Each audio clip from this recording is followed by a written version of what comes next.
Beja existiu? Sim, existiu. Na igreja matriz de Araxá, há o registro de nascimento de sua filha, Teresa Tomásia, em 1819, há 200 anos. Esse outro documento é do casamento de Teresa, em 1833. Querem casar Dona Teresa Tomásia de Jesus, filha legítima do reverendo vigário desta freguesia, Francisco José da Silva, e de Dona Ana Jacinta de São José, que era Beja. Tenente Gregório e Dona Tomásia eram filhos de portugueses. Foram para São João del Rei e de lá vieram para o oeste, visando as novas fronteiras agrícolas que se abriam. Tiveram 16 filhos, muitos eram fazendeiros. O primeiro filho era o padre Francisco José da Silva, pároco em Araxá e rico fazendeiro.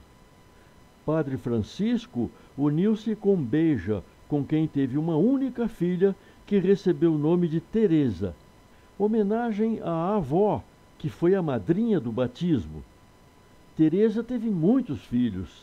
A primeira foi Teodora Fortunata, neta da Beja. O terceiro filho do tenente Gregório, irmão do padre, era o capitão José da Silva Botelho, também rico fazendeiro. Um dos filhos do capitão José da Silva Botelho era Joaquim Ribeiro da Silva Botelho, sobrinho do padre, que se casou com a prima, Teresa, filha da Beja e do padre. Outro sobrinho do padre foi o coronel Fortunato José da Silva Botelho, abastado fazendeiro e político forte, chefe liberal republicano, foi o presidente da Câmara de Araxá quando não havia prefeitura. Liderou o movimento liberal em Araxá e promoveu o separatismo do Triângulo, tentando constituir a República de Araxá. Coronel Fortunato se casou com sua sobrinha Teodora, neta da Beja. A Beja entrou nessa família, virou dona e ficou em união estável com o padre durante 18 anos. Não há documentos de quando Beja veio para Araxá. Não há documentos anteriores a 1819. Que documentos existem? O registro de nascimento da primeira filha, Teresa, de 1819, cuja madrinha foi sua sogra, mãe do padre. Documento de doação de herança deixada pelo padre Francisco à sua filha Teresa, em 1826. A declaração de paternidade de Teresa pelo padre José Francisco, em 1831. O recenseamento de 1832, que relaciona Ana Jacinta e sua mãe, Maria Bernarda. Casamento de Teresa, em 1833. O registro de nascimento da segunda filha de Beja, Joana, de 1838. Mais alguns documentos bem posteriores e também algumas citações indiretas. De acordo com esses documentos, podemos conjecturar um pouco usando elementos comuns da época e compatíveis com os documentos existentes. De onde veio? Não há documentos, mas Beja afirmou que era de Formiga, tendo nascido em 1800, há 219 anos. Como veio parar em Araxá? A garota bonita e pobre foi obrigada a se prostituir, talvez em São João del Rei. Vida difícil e promíscua, da qual não gostava. Ela sonhava com a possibilidade de abandonar a prostituição e constituir família. Aparece alguém rico de outra cidade e lhe oferece ficar amigada. Isso não é o que queria, mas é uma vida mais regular e segura. Aceita, coloca suas coisas no carro de bois e vai embora lá pelos idos de 1817. A mesma coisa acontecia com inúmeras outras mulheres. Na verdade, Araxá retomava o crescimento e atraía muitas pessoas. Nessa época vieram Bento Antônio e José Pereira Bom Jardim, Saint-Hilaire e Eschwege, Dr. Genette, os Montandon, os Boteiros e várias pessoas de posses, várias mulheres amigadas com fazendeiros. Mas Araxá era um povoado muito pobre, com casas de taipa pequenas e simples, como tantos outros povoados. Em 1818, Beja morava em uma casa desse tipo, talvez retirada do povoado. Não existia uma elite araxaense, uma sociedade estruturada, com gente importante e senhoras luxuosas, com festanças e importados. Existia pobreza. Nas fazendas, sim, começava alguma riqueza. O cientista francês Saint-Hilaire esteve em Araxá em 1819 e descreveu a cidade. São 75 casas pequenas de barros e madeira, dispersas aqui e ali. Lemos em Saint-Hilaire: a maior parte das casas de Araxá fica fechada, usadas apenas nos fins de semanas, quando os fazendeiros vinham para a missa e encontros. Durante a semana, menos de 30 casas tinham moradores, que eram alguns artesãos e mercadores, homens sem ocupação e as mulheres públicas. Bebedeiras, vadiagem e prostituição por causa do movimento de tropeiros, levando gado ao barreiro. Era um povoado muito pobre, de gente humilde e muito simples, isolado do mundo.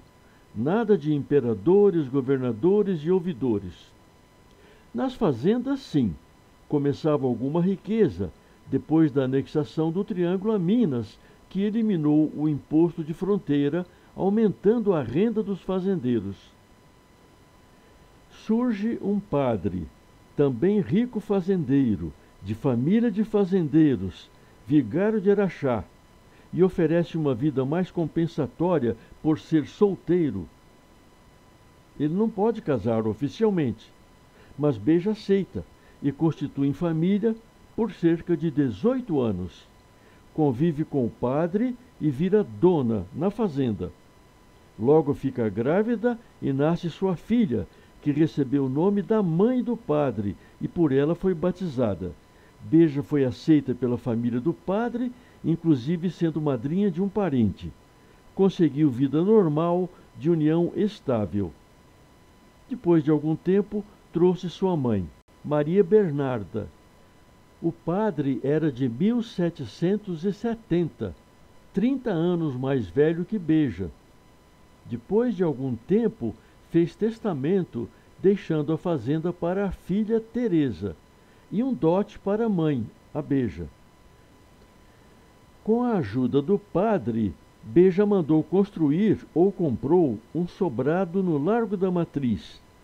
Esse sobrado, depois, passou por reformas e ampliações, e também foi a pensão Tormim. Beja mudou para o sobrado com 32 anos de idade. Nessa época, Araxá já se emancipara, sendo seu município todo o sertão da farinha podre. Uberaba e Patrocínio eram distritos de Araxá. O progresso era grande. O padre, já idoso, ficava mais recolhido em suas rezas, deixando Beja bem de vida, tanto material como social. Essa é uma bela história de superação e sucesso em época de muita dificuldade. Beja soube administrar seus dotes. Essa era Araxá de 1835. Com a emancipação, sendo seu município todo o Triângulo, o progresso era grande. A bonita mulher, de boa situação social, morando sozinha em seu sobrado, era objeto de desejo e sofria assédio dos fazendeiros de posses. Acabou cedendo, talvez tentando repetir o que já fizera.